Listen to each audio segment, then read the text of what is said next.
ایک کتا ایک عورت کا اتنا وفادار تھا کہ وہ جب بھی گھر سے باہر جاتی تو اپنے بچے کو اس کے پاس چھوڑ جاتی تھی۔ ایک دن کچھ المناک واقعہ ہوا۔ حسب معمول خاتون بچے کو اس وفادار کتے کی باہوں میں چھوڑ کر خریداری کرنے چلی گئی۔ جب وہ واپس آئی تو اس نے ایک ہولناک منظر دیکھا اور ایک بہت بڑی گڑبڑ کا احساس ہوا۔ بچہ اپنے پالنے میں نہیں تھا۔ اس کے لنگوٹ اور کپڑے پھٹے ہوئے تھے اور پورے کمرے میں خون بکھرا ہوا تھا۔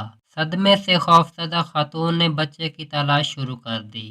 اچانک اس نے دیکھا کہ وفادار کتا بستر کے نیچے سے نکلتا ہے، چاروں طرف سے خون میں لت پت، اپنا منہ چاٹ رہا تھا جیسے اس نے ابھی ایک لذیذ کھانا کھایا ہو۔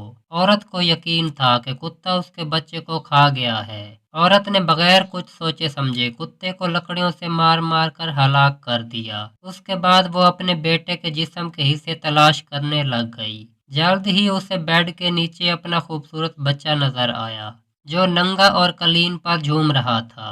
بیڈ کے نیچے خاتون کو سانپ کی پھٹی ہوئی لاش ملی۔ یہ سانپ اور کتے کے درمیان ایک زبردست جنگ تھی۔